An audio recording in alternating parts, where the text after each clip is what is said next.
সকলকে welcome to Bibi Jio point YouTube channel. আজকে আমরা যেটা পড়া শুরু করব সেটা হচ্ছে তোমাদের ক্লাস 9-এর অর্থাৎ নবম শ্রেণীর যে 4 নম্বর অধ্যায় আছে ভূমিরূপ গঠনকারী প্রক্রিয়া এবং বিভিন্ন ধরনের ভূমিরূপ, অর্থাৎ আমাদের ভূপৃষ্ঠের উপরিভাগে যে বিভিন্ন ধরনের ভূমিরূপকে আমরা দেখতে পাচ্ছি সেই ভূমিরূপ সম্পর্কে আমরা আলোচনা করব। বোঝা গেল জিনিসটা? তো দেখো, এই যে তোমরা বোর্ডে একটা জিনিস দেখতে পাচ্ছ, আমি একটা চার্ট মতন তৈরি করে রেখেছি। এখানে লিখে দিয়েছি দেখো, ভূমিরূপ গঠনকারী প্রক্রিয়া। ভূমিরূপ গঠনকারী প্রক্রিয়া অর্থাৎ ভূমিরূপ, আমাদের যে ভূপৃষ্ঠের উপরিভাগে যে রূপগুলো দেখতে পাই আমরা, রূপ মানে কি, বিভিন্ন রকমের যে মানে অবস্থানটা দেখতে পাই আমরা, ভূমির যে বিভিন্ন রকম রূপ, অর্থাৎ কোথাও মালভূমি, কোথাও সমভূমি, কোথাও পাহাড়, কোথাও পর্বত, কোথাও নিম্নভূমি বা কোথাও উপত্যকা টাইপের খাত, তাহলে আমরা বিভিন্ন রকম রূপ দেখতে পাচ্ছি একটা ভূমির উপরিভাগে, তাই তো নাকি? তো সেই যে এই যে ভূমির যে রূপটার এই যে পরিবর্তন বা কেন এরকম বিভিন্ন রকমের হয়েছে, কীভাবে হয়েছে, এদের পিছনে দায়ী কারা, সেই সম্পর্কে আমরা আলোচনা করব। তা ভূমিরূপ গঠনকারী প্রক্রিয়া এটা আমরা প্রথমে আলোচনা করব। তো দেখো, তারপর আমরা আসবো বিভিন্ন ধরনের ভূমিরূপ। বিভিন্ন ভূমিরূপ গঠনকারী প্রক্রিয়া, এই প্রক্রিয়াকে আমরা দুটো ভাগে ভাগ করে থাকি। একটা বলছি দেখো পার্থিব প্রক্রিয়া, আর একটা বলছে অপার্থিব প্রক্রিয়া। তো এই পার্থিব প্রক্রিয়াটা কি? যে পার্থিব প্রক্রিয়া হচ্ছে এটাই যে আমাদের ভূপৃষ্ঠের উপরিভাগে এবং ভূপৃষ্ঠের অভ্যন্তরভাগে, ঠিক আছে, ক্রিয়াশীল এমন কোনো ভূমির গঠনকারী প্রক্রিয়া, তাকে আমরা এক কথা বলে থাকি পার্থিব প্রক্রিয়া। অর্থাৎ বলতে পারো আমাদের ভূপৃষ্ঠের সঙ্গে সম্পর্কিত এমন কোনো ঘটনা যেটা বাইরের থেকে কেউ না, একদম পার্থিব, মানে একদম একটা বস্তু টাইপের, যেটা বলছি আমরা আমাদের যে এটা কঠিন যে পৃথিবীর ভিতরে এবং পৃথিবীর বাইরের পৃষ্ঠে কোনো না কোনো কার্য এখানে, মানে বিভিন্ন শক্তি দ্বারা এখানে কোনো না কোনো মানে কাজ ক্রিয়াশীল, সেই সমস্ত কারণের জন্য আমাদের ভূপৃষ্ঠের যে পরিবর্তনটা ঘটবে তাকে আমরা বলবো পার্থিব প্রক্রিয়া, অর্থাৎ যে প্রক্রিয়াটা আমাদের পৃথিবীর সঙ্গে সম্পর্কিত। আর অপার্থিব প্রক্রিয়াটা কি? অপার্থিব প্রক্রিয়া মানে পার্থিব নয়, বাইরের থেকে, ভূপৃষ্ঠের সঙ্গে সম্পর্কিত নয়। ধরো বাইরের থেকে কোনো একটা প্রাকৃতিক শক্তি আমাদের কি করছে, পৃথিবী পৃষ্ঠের উপরিভাগে পরিবর্তন ঘটাবে বা পৃথিবী পৃষ্ঠের উপরিভাগে কার্যকর বা ক্রিয়াশীল হয়ে আমাদের পৃথিবী পৃষ্ঠের যে ভূমিরূপের পরিবর্তন ঘটাবে বা বিভিন্ন রকম ভূমিরূপ তৈরি করবে। এটাকে আমরা বলে থাকবো কি অপার্থিব প্রক্রিয়া বা মহাজাগতিক প্রক্রিয়া। বোঝা গেল? অপার্থিব প্রক্রিয়া বা মহাজাগতিক প্রক্রিয়া। মহাজাগতিক প্রক্রিয়া কেন বলছি? তাহলে যে বলছিলাম পার্থিব প্রক্রিয়া নয়, অর্থাৎ আমাদের যে মহাজগৎ থেকে, অর্থাৎ আমাদের বলতে পারি যে মহাশূন্য থেকে কোনো মহাজাগতিক বস্তু দ্বারা যদি ভূপৃষ্ঠের কোনো পরিবর্তন ঘটে তাকে আমরা বলবো কি এই মহাজাগতিক প্রক্রিয়া। বুঝতে পারবে? তার মানে কি, ধরো আমাদের পৃথিবী পৃষ্ঠের উপরিভাগে তোমার হচ্ছে কি মহাশূন্য থেকে ধরো কোনো উল্কাপাত হলো বা উল্কা পতিত হলো। কিছু উল্কা আছে, আমরা তো নর্মালি জানি যে উল্কা অ্যাকচুয়ালি কী হয়, তোমার হচ্ছে মেসোস্ফিয়ার স্তর যে বায়ুমণ্ডলের, সেখানে সেটা পুরো ছাই হয়ে যায়। কিন্তু কিছু কিছু উল্কা এতটাই বড় থাকে সেটা সম্পূর্ণ পুড়ে যায় না, তার কিছুটা অবশিষ্ট অংশ আমাদের ভূপৃষ্ঠ মানে পর্যন্ত পৌঁছায় এবং সেখানে ভূপৃষ্ঠ উপরে পতিত হয়ে কী করে, ভূমিরূপে একটা বড় একটা গর্ত তৈরি করে, যেটাকে আমরা বলে থাকি মিটিওর ক্রেটার বলা হয়ে থাকে। তো এই ধরনের যে মহাজাগতিক যে ক্রেটারগুলো তৈরি হয়, উল্কাপাতের ফলে যে ক্রেটারগুলো তৈরি হয় তাকে মিটিওর ক্রেটার বলা হয়ে থাকে। তো আমাদের এরকম পৃথিবীতে কয়েকটা গুরুত্বপূর্ণ জায়গায় এরকম ক্রেটার দেখা যায় এবং সেই ক্রেটারগুলো যে গর্তগুলো তৈরি হয় সেখানে পরবর্তীকালে জল জমে গিয়ে ক্রেটার হ্রদ তৈরি হয়ে যায়। যেমন আমাদের আমেরিকা যুক্তরাষ্ট্রের অ্যারিজোনা প্রদেশে ব্যারিঞ্জার ক্রেটার পৃথিবীর একটা খুব বিখ্যাত এবং বৃহত্তম বলতে পারো একটা মেটেরিয়াল ক্রেটার বলা হয়ে থাকে। মহাজাগতিক কাজকর্মের দ্বারা এটা তৈরি হয়েছে। বুঝতে পারবে এটা? তারপরে দেখো, তাহলে এর পাঠ আপাতত এখানে শেষ, এর আর কোনো মানে এর আর বংশবিদ্যার হয়নি কিন্তু, ঠিক আছে, এটা এখানে শেষ। মহাজাগতিক বস্তু বা মহাজাগতিক পদার্থ আমাদের ভূপৃষ্ঠে কাজ করছে, এইটুকুই। পার্থিব প্রক্রিয়া যেটা আমি তাহলে সংজ্ঞা কি বলেছিলাম, পৃথিবীর অভ্যন্তরভাগ এবং পৃথিবীর বহির্ভাগ। এই পার্থিব প্রক্রিয়াকে আমরা কভাগে ভাগ করছি, দুভাগে ভাগ করছি। একটা হচ্ছে তোমার বলছে অন্তর্জাত, আর একটা বলছে কি বহির্জাত। তাহলে দেখো, অন্তর্জাত এবং বহির্জাত দুটো নামের মধ্যে কিন্তু মানেটা লুকিয়ে আছে। অন্তর মানে কি? অন্তর কথাটা হচ্ছে ভেতর, ভেতরে। জাত মানে কি? সৃষ্টি হওয়া। অর্থাৎ পৃথিবী পৃষ্ঠের ভেতরে যদি আমাদের একটা গোল পৃথিবী হয়, এই পৃথিবী পৃষ্ঠের ভেতরে বিভিন্ন রকমের যে কার্যাবলীগুলো সংঘটিত হচ্ছে তাকে আমরা বলতে পারি অন্তর্জাত প্রক্রিয়া। অর্থাৎ পৃথিবীর অভ্যন্তরভাগে যে সমস্ত পদ্ধতিতে বা বিভিন্ন বলতে পারি আমাদের অন্তর্জাত, অর্থাৎ পৃথিবী পৃষ্ঠের অভ্যন্তরভাগে, পৃথিবীর পৃথিবীর অভ্যন্তরভাগে বিভিন্ন যে প্রাকৃতিক শক্তিগুলো আছে, বিশেষ করে ওখানে যে তেজস্ক্রিয় পদার্থের ভাঙন, আমাদের পৃথিবীর অভ্যন্তরভাগে যে অ্যাস্ট্রোস্ফিয়ার স্তর আছে, তোমরা ক্লাস 8-এ পড়েছিলে, সেই অ্যাস্ট্রোস্ফিয়ার স্তরে বিভিন্ন তেজস্ক্রিয় পদার্থের উপস্থিতি আছে, সেগুলো পদার্থগুলো ভাঙছে, ভেঙে গিয়ে কী হচ্ছে, ভেঙে গিয়ে বা সংযোজন বিয়োজন প্রক্রিয়া যেগুলো বিভিন্ন পদ্ধতিতে তারা সেখানে তাপ নির্গত হয়, প্রচুর পরিমাণে তাপ সৃষ্টি হচ্ছে। আর সেই তাপটা তো নির্গত হতে পারে না, যার জন্য কী হয়, এই যে অ্যাস্টেনোস্ফিয়ার স্তরটার মধ্যে একটা পরিচলন স্রোত তৈরি করে, অর্থাৎ এই যে অ্যাস্টেনোস্ফিয়ার স্তরটাকে একটা অস্থির অবস্থা রেখে দিয়েছে।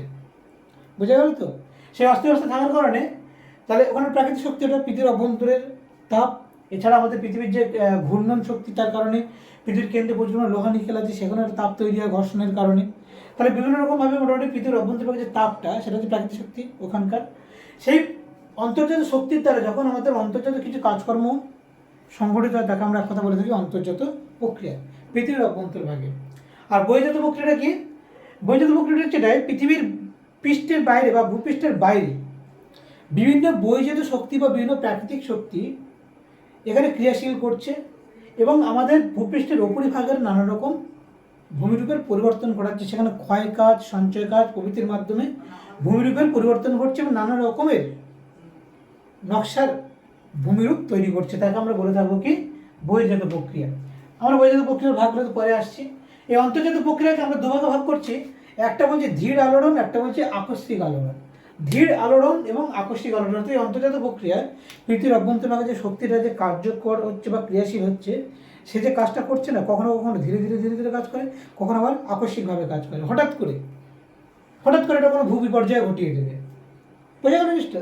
তো আমাদের এই ভূ অভ্যন্তরভাগে যে প্রাকৃতিক শক্তি যদি হঠাৎ করে বা আকস্মিকভাবে যদি ক্রিয়াশীল হয়ে যে সমস্ত কাজকর্ম বা মানে ক্রিয়াশীল হয়ে ভূমিরূপের যে পরিবর্তন ঘটাবে, তাকে আমরা বলে থাকি কি? আকস্মিক আলোড়ন। আর ধীর আলোড়নকে ধীরে ধীরে ধীরে ধীরে ধীরে ধীরে হবে, ধীর প্রক্রিয়ায় আলোড়নটা হবে। হয়তো সেই আলোড়নের সংঘটনটা সময়টা আমরা বুঝতে পারি না, কিন্তু তার যে ফলাফলটা সেটাকে আমরা দেখতে পাই বা বুঝতে পারি অনেক সময়। ঠিক আছে, সেটা আমরা বলছি কি? ধীর আলোড়ন। তো দেখো, আকস্মিক আলোড়নটা তোমাদেরকে বুঝিয়ে দিই। আকস্মিক আলোড়নের দুটো জিনিস আমাদের গুরুত্বপূর্ণ উদাহরণ তোমাদের আছে, ভূমিকম্প এবং অগ্নুৎপাত। আকস্মিক মানে কি বলছে? হঠাৎ করে। তাহলে যখন ভূমিকম্প হয় বা অগ্নুৎপাত হয়, এটা কিন্তু আমরা জানতে পারি না বা বুঝতে পারি না। বুঝতে পারি কি? বুঝতে পারি না। তাহলে হঠাৎ করে কি হচ্ছে, ওই যে আমাদের ভূঅভ্যন্তরভাগে যে অ্যাস্টেনোস্ফিয়ার স্তরটা আছে, সেখানে কি বলেছিলাম? পরিচলন স্রোত হচ্ছে। পরিচলন স্রোতের কারণে পাতগুলো কি মুভ করছে বা মানে পাতের মুভমেন্ট বা পাতের চলন হচ্ছে। দেখা যাচ্ছে কি দুটো পাত একে অপরের মানে কাছাকাছি সংঘর্ষ হলে একটা পাতের তলে একটা পাত ঢুকে যাচ্ছে, তাহলে সেখানে আমরা পাতের সংঘর্ষের কারণে ভূমিকম্প হচ্ছে। এটা আমরা পাতের মেন কারণ বলে থাকি, যেটাকে টেকটনিক কারণ বলা থাকে, তাই তো? আর অগ্নুৎপাতটা কি? আমাদের ভূঅভ্যন্তরভাগের কোনো ফাটল থেকে বা দুটো পাত সরে গেলে পাতের মাঝখান থেকে ভূঅভ্যন্তরের যে ম্যাগমা, অর্থাৎ আমাদের অ্যাস্টেনোস্ফিয়ার স্তরের যে ম্যাগমা, দুটো পাতের নিচে ম্যাগমাটা আছে, ভালো করে জিনিসটা বোঝো। এই যে দুটো পাত যখন দেখবে একটা অ্যাস্টেনোস্ফিয়ার স্তর, তার উপরে পাতটা চেপে আছে, তার মানে কি অ্যাস্টেনোস্ফিয়ার স্তরের যে ম্যাগমাটা সেটা কিন্তু চাপে আছে, যে কোনো ফাটল দিলেই কিন্তু ছিটকে বেরিয়ে আসবে, তাই না? তোমরা দেখবে যখন গ্রামের দিকে যে দেখবে না, দুটো ইটের মাঝখানে কাদা থাকলে চাপ দিলে প্যাচ করে কাদাটা ছিটকে আসে, তাই না? ঠিক তেমনই ঠিক আছে, আমাদের তোমরা কল্পনা করো যে একটা ফুটন্ত কড়া, যেখানে তোমার ধরো পায়েস কিংবা খিচুড়ি ধরো টকবক টকবক করে ফুটছে এবং থক থেকে ঘন একটা পদার্থ, ঠিক আমাদের অ্যাস্টেনোস্ফিয়ার স্তরটা ঠিক তেমনি তাই। আর তারপরে যদি তুমি কয়েকটা রুটিকে যদি ভাসিয়ে দাও, মনে করো সেগুলো পাত, টকবক টকবক করে ফুটলে ওই রুটিটা কি স্থির থাকবে? থাকবে না, সেটাও কিন্তু মুভ করবে। ঠিক তেমনি আমাদের পাতটাও কিন্তু মুভ করছে, মুভ করতে করতে কখন ধাক্কা মারছে, হয়ে যাচ্ছে ভূমিকম্প। বা সরে গেলে মাঝখান থেকে আমার অগ্নুৎপাতের আমাদের যে ম্যাগমাগুলো বেরিয়ে আসছে, কিংবা কোনো পাতের মাঝখানে কোনো দুর্বল অংশ বা প্লিউম তৈরি হয়ে সেখান থেকে অগ্নুৎপাত হতে পারে। প্লিউমটা কি?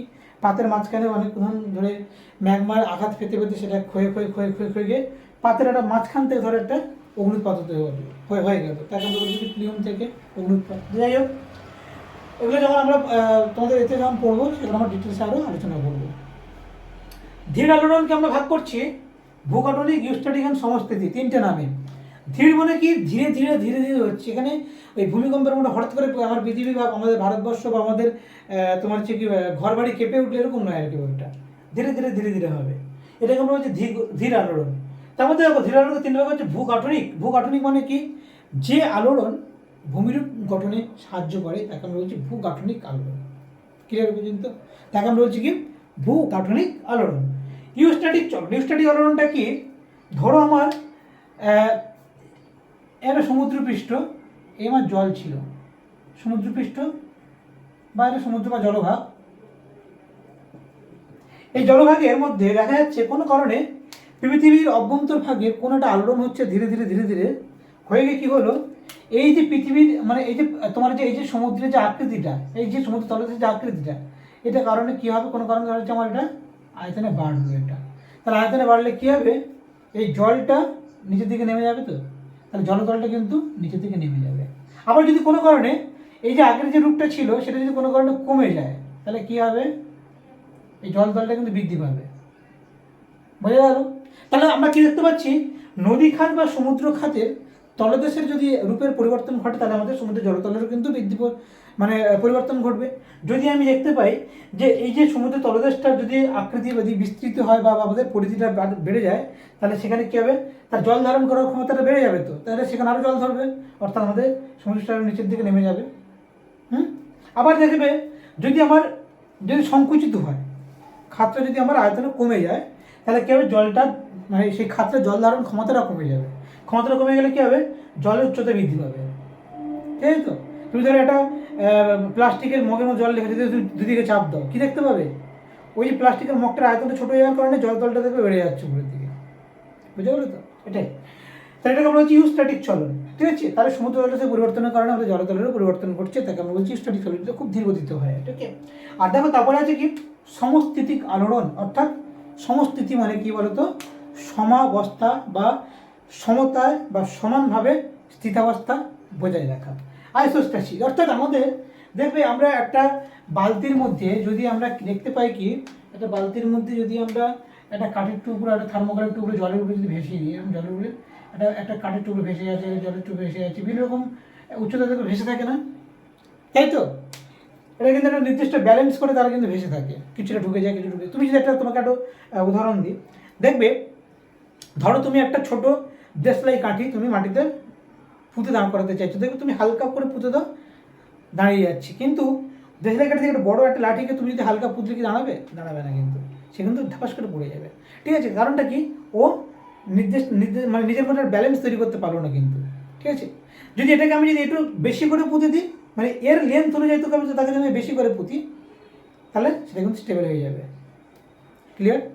আবার দেখা যায় বড় বাঁশ, দেখবে আমরা যখন মানুষেরা যখন ঘর বাড়ি করে, যখন একতলা দুতলা ঘর করে তার ভিতটা দেবে ছোট অল্প করে দেয়, যখন 5 তলা করে তার ভিতটা একটু বেশি দেবে, যখন 15 তলা 50 তলা যখন ঘর করে তার ভিতটা আবার অন্যরকম হবে। তাহলে কি এটা একটা স্থিতাবস্থা বজায় রাখার জন্য। ঠিক আমাদের ভূপৃষ্ঠের উপরিভাগে এই যে পাহাড় পর্বত মালভূমি সমভূমি যেগুলো আছে, তারা কি করছে, একটা নির্দিষ্ট মানে নিজেদের মধ্যে একটা সাম্য অবস্থা বা সমতা বজায় রেখে তারা আমাদের এই যে অ্যাস্থেনোস্ফিয়ার স্তরের উপরে যে পাতের উপরে এই সাগর মহাসাগর সমভূমি মালভূমি হ্রদ আমাদের পাহাড় পর্বত বিভিন্ন জিনিস আমাদের যে ভূমির যে বিভিন্ন রূপগুলো আছে সেগুলো কী করছে, একটা নির্দিষ্ট ব্যালেন্স করে বা নির্দিষ্ট স্থিতাবস্থা তারা অবস্থান করছে। এটাকে আমরা বলে থাকি কি, সমস্থিতি। বুঝতে পারলাম জিনিসটা, সমস্থিতি কি। আর এই যে ভূকাঠনিক আলোড়ন যেটা বলছি, দেখো মহীভাবক এবং গিরিজনিক আলোড়ন, এটা খুব বোঝার জিনিস আছে। মহীভাবক এবং গিরিজনিক আলোড়ন, দেখো মহীভাবক, এই যে মহীভাবক কথাটা বলছে, মহীভাবক কথার ইংরেজি শব্দ হচ্ছে এপিরোজেনিক। ঠিক আছে? এপিরোজেনিক। তো এপিরোজেনিক অর্থাৎ এপিরোস কথার অর্থ হচ্ছে, গ্রিক শব্দ এপিরোস কথার অর্থ হচ্ছে মহাদেশ, জেনেসিস কথার অর্থ হচ্ছে গঠন বা উৎপত্তি, অর্থাৎ যে আলোড়নের দ্বারা আমাদের মহাদেশের উৎপত্তি ঘটে বা মহাদেশ গঠিত হয় তাকে আমরা এক কথা বলে থাকি মহীভাবক আলোড়ন। তো মহীভাবক আলোড়নটা কীভাবে হয় না, পৃথিবীর ব্যাসার্ধ বরাবর, অর্থাৎ বলতে পারো যদি এটা আমার গোল পৃথিবী হয়, পৃথিবীর মাঝখানে কেন্দ্র থাকে, তাহলে এটা আমার ব্যাসার্ধ বা এটা আমার ব্যাসার্ধ। তো এই ব্যাসার্ধ বরাবর আমার পৃথিবীটার উত্থান পতন ঘটবে, হয় উপরের দিকে উঠে যাবে, নাহলে নিচের দিকে নেমে যাবে। বুঝতে পারলাম? উপর দিকে উঠে যাবে, নাহলে নিচের দিকে নেমে যাবে। ধরো পৃথিবীর অভ্যন্তরভাগে কোনো একটা কারণে একটা শক্তি হঠাৎ করে বিস্ফোরিত হলো, তাপমাত্রা ব্যাপক বেড়ে গেল, কোনো একটা আলোড়ন হয়েছে, হওয়ার ফলে কী হলো, এই জায়গাটা আমাদের যে ভূপৃষ্ঠের উপরি ভাগটা আছে, ঠিক আছে, এই যে ভূপৃষ্ঠ কী বলছি, উপরের দিকে, মানে এখানে কোনো এই পাশাপাশির কোনো গল্প নেই, এই যে পাশাপাশির কোনো গল্প নেই, পৃথিবীর যে পৃষ্ঠটা আমাদের পৃথিবী পৃষ্ঠ, ঠিক আছে, ধরো আমি তাহলে এরকম কল্পনা করি এটাকে সাগর মহাসাগর পাহাড় পর্বত, এখানে কিন্তু এই পাশাপাশির কোনো গল্প এখানে হবে না, এখানে উল্লম্ব হবে উপর নিচে। তো এখানে দেখা যাচ্ছে কি এরকম আছে, পৃথিবী পৃষ্ঠের উপরে এরকম ধরে চাপ দিচ্ছে, এখানে দেখা যাচ্ছে একটা ভূমির উপর ঠেলে উপর দিকে উঠে গেল। বুঝতে পারলাম? তাহলে পৃথিবীকে ঠেলে উপরে দিকে তুলে দিচ্ছে, আমাদের এখানে ধাক্কা মারছে, এখানে তুলে দিচ্ছে। আবার কোনো কারণে এমন হতে পারে এই অংশটা বসে গেল, বসে গিয়ে আমার একটা খাত তৈরি করে দিল, একটা খাত হয়ে গেল, একটা খাত, এখানে একটা খাত হয়ে গেল বসে গিয়ে, তাহলে উল্লম্বভাবে কাজ করছে, এটাকে আমরা বলে থাকি মহীভাবক আলোড়ন। এরপরে কী হয়, আমাদের সমুদ্রের মধ্যভাগে যদি কোনো কারণে মহাদেশীয় কারণ কেন বলছি, ঠিক আছে? দেখো, ভিডিও বলছি, গান বন্ধ করো।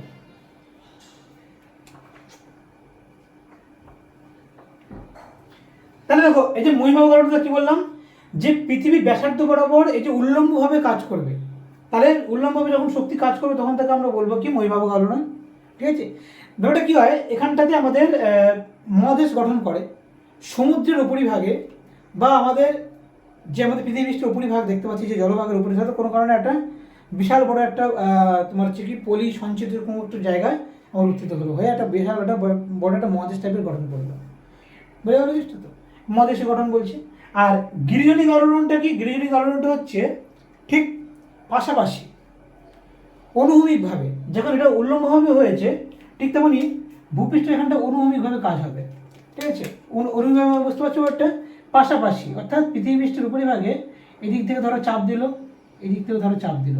ঠিক আছে? বা এমন হতে পারে এদিক থেকে ওদিকে টেনে চলে যাচ্ছে, এদিকে চলে যাচ্ছে, অর্থাৎ সংনমন হতে পারে আবার টানও হতে পারে। ক্লিয়ার পর্যন্ত? তো এই সংনমন বা টানের কারণে আমাদের ভূপৃষ্ঠের উপরিভাগেরও ভূমিরূপের পরিবর্তন ঘটে।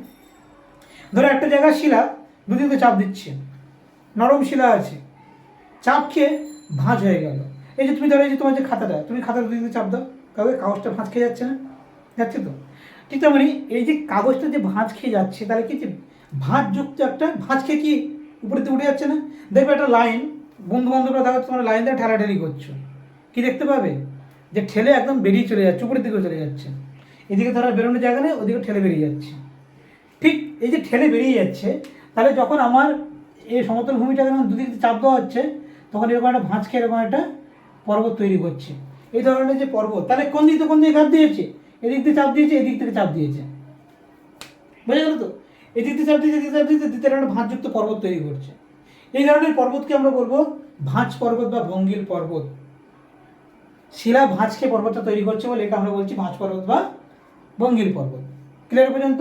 তাহলে গিরিজনিক, এই ওরোজেনিক, গিরিজনিক যে ইংরেজি পদ্ধতি হচ্ছে ওরোজেনিক, এই ওরস থেকে ওরিস কথার অর্থ হচ্ছে পর্বত গঠন। ঠিক আছে? বোঝা গেল জিনিসটা? তাহলে গিরিজনিক আলোড়ন কাকে বলে? এবার আমরা যাব এই যে বহির্জাত প্রক্রিয়ার যে অবরোহণ, আরোহণ এবং জৈবিক প্রক্রিয়া তিনটে আছে, সেগুলো সম্পর্কে আলোচনা করে দিই ছোট্ট করে। দেখো, অবরোহণ প্রক্রিয়া কি বলছে, অবরোহণ আর আরোহণ। আমাদের এই যে ভূপৃষ্ঠের উপরিভাগে এই যে অন্তর্জাত প্রক্রিয়ার ফলে আমাদের যে বিভিন্ন রকমের যে ভূমিরূপ গঠিত হবে। ঠিক আছে?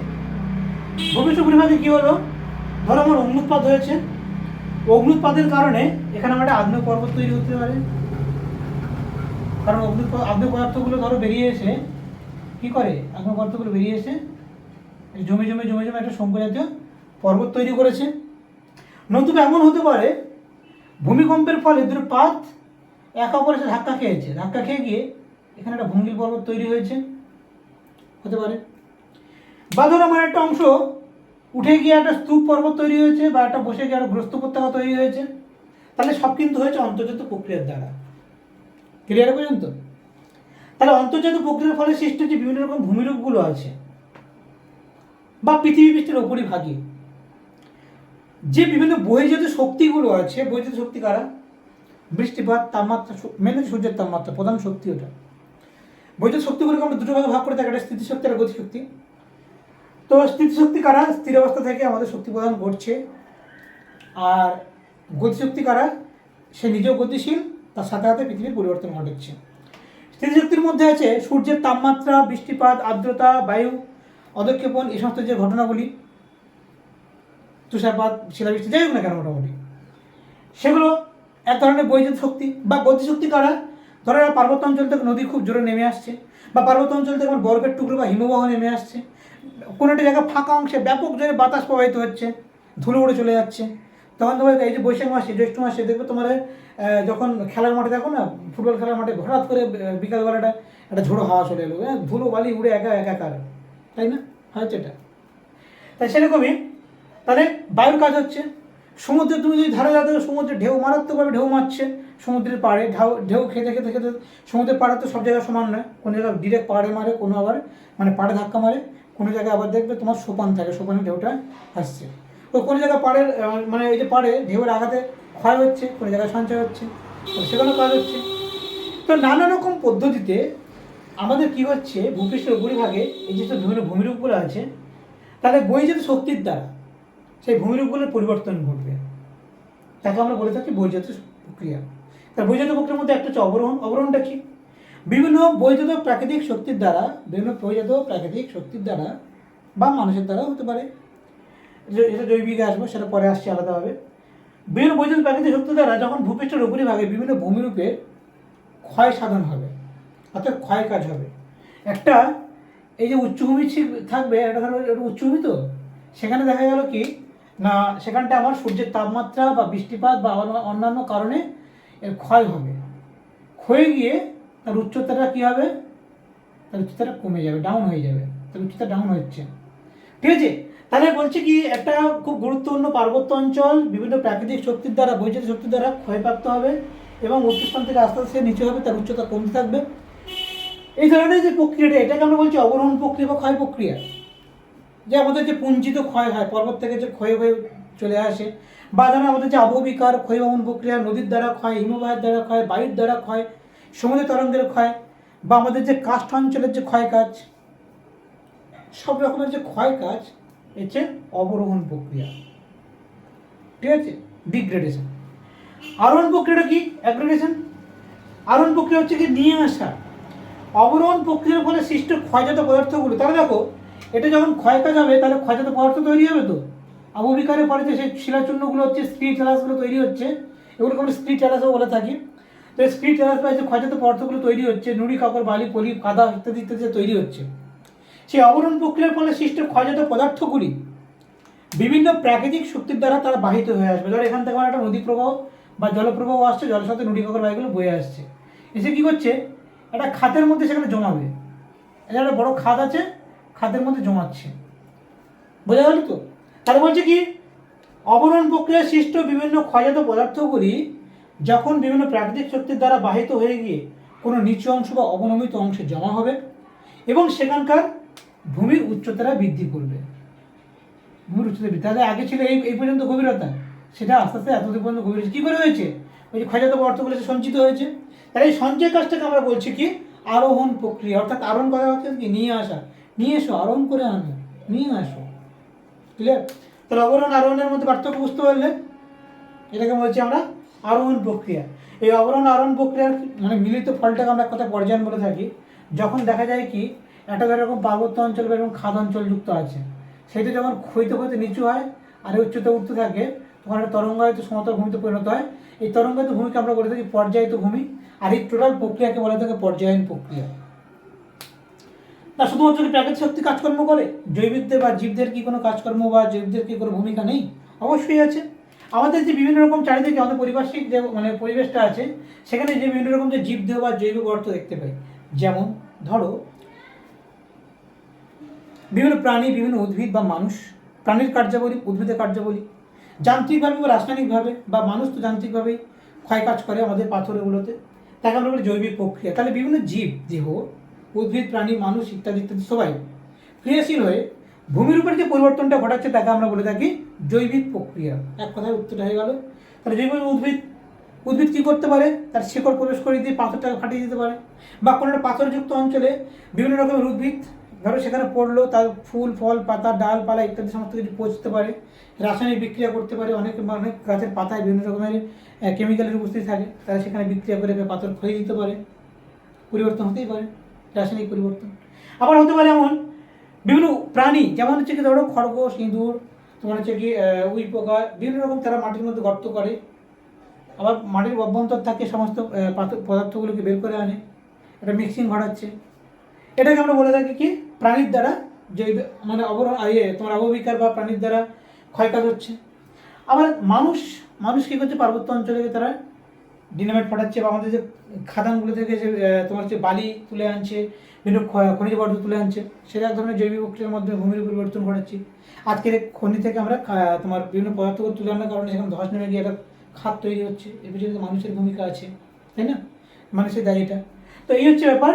এমন বিভিন্ন পদ্ধতিতে আমাদের কি হয়ে থাকে, এই ভূমিরূপের পরিবর্তন হয়ে থাকে। তাহলে ভূমিরূপ গঠনকারী প্রক্রিয়া বুঝতে পারলে এই হচ্ছে আমাদের ভূমিরূপ গঠনকারী প্রক্রিয়ার বিশেষ ক্লাস। ঠিক আছে, পরের দিন আমরা পড়বো এই ভূমিরূপ গঠনকারী প্রক্রিয়ার দ্বারা কী কী ভূমিরূপ আমাদের পৃথিবীতে তৈরি হয়েছে বা তৈরি হয়, বিভিন্ন পর্বত, মালভূমি, সমভূমি এগুলো সম্পর্কে আমরা আলোচনা করব।